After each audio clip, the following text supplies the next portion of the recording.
மலைகள் மற்றும் கிசுகிசுக்கும் வில்லோ மரங்களுக்கு இடையில் அமைந்துள்ள வில்லோ புரூக் என்ற விசித்திரமான நகரத்தில் வேர்க்கடலை வெண்ணெய் மற்றும் ஜெல்லி சாண்ட்விச்களைப் போல பிரிக்க முடியாத இரண்டு நண்பர்கள் வாழ்ந்தனர். லில்லி மற்றும் சாம். லில்லி சுருள் சிவப்பு முடி கொண்ட உற்சாகமான பெண். அவள் எடுக்கும் ஒவ்வொரு அடியிலும் துள்ளினாள். அவள் நகரத்தின் மூலை முடுக்குகளை ஆராய்வதை விரும்பினாள். எப்போதும் புதிய சாகசங்களைத் தேடுகிறாள். மறுபுறம் சாம் பிரகாசமான நீல நிற கண்கள் மற்றும் விஷயங்களை சரி செய்யும் திறமை கொண்ட ஒரு அமைதியான பையன். அவர் ஒரு உடைந்த பொம்மையை சரி செய்யலாம் அல்லது ஒரு மர வீட்டை சமமாக எளிதாக கட்டலாம். ஒவ்வொரு நாளும் பள்ளி முடிந்ததும் பூங்காவில் உள்ள பழைய கருவேல மரத்தில் சந்திக்கும் போது அவர்களது நட்பு மலர்ந்தது. அவர்கள் அதன் கிளைகளில் ஊசலாடுவார்கள், ரகசியங்களை பகிர்ந்து கொள்வார்கள், எதிர்காலத்தைப் பற்றி கனவு காண்பார்கள்.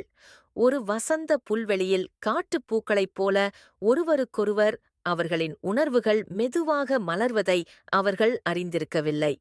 ஒரு சன்னி மதியம் அவர்கள் சிற்றோடை வழியாக கற்களைத் தவிர்த்துக் கொண்டிருந்தபோது மென்மையான பூமியில் புதைக்கப்பட்ட ஒரு மர்மமான பழைய லாக்கெட்டை லில்லி கண்டார்.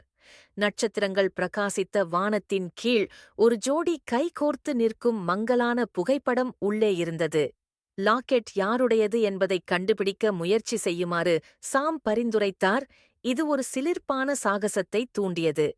இது நகர நூலகத்தில் உள்ள மறைக்கப்பட்ட பாதைகள் வழியாகவும் தங்கள் சொந்த காதல் கதையை பகிர்ந்து கொண்ட வயதான தம்பதியரின் வீட்டு வாசலுக்கும் அழைத்துச் சென்றது. அவர்கள் லாக்கெட்டின் ரகசியங்களை அவிழ்த்தபோது லில்லி மற்றும் சாம் இருவரும் நெருக்கமாக இருப்பதைக் கண்டனர். அவர்களின் நட்பு அமைதியாக ஆழமான ஒன்றாக மாறியதை அவர்கள் உணர்ந்தனர். கோடைக்காற்றில் பட்டாம்பூச்சிகளைப் போல தங்கள் இதயங்களை படபடக்கச் செய்த உணர்வு.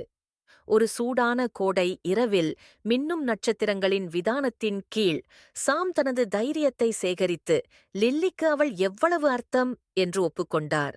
லில்லி மகிழ்ச்சியான சிரிப்பு மற்றும் கண்களில் கண்ணீருடன் அவள் எல்லா நேரத்திலும் அப்படித்தான் உணர்ந்ததாக ஒப்புக்கொண்டாள்.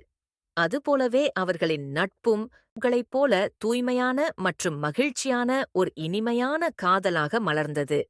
அப்போதிருந்து லில்லியும் சாமும் கைகோர்த்து வில்லோபுரூக்கின் அற்புதங்களை ஆராய்கின்றனர்.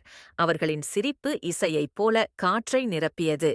இருவரும் சேர்ந்து காதல் என்பது விசித்திரக் கதைகளில் உள்ள பெரியவர்களுக்கு மட்டுமல்ல. இது யாருக்கும் நிகழக்கூடிய மாயாஜாலமான ஒன்று. கனவுகள் நனவாகும் ஒரு அழகான சிறிய நகரத்தில் இரண்டு சாகசக் குழந்தைகளும் கூட.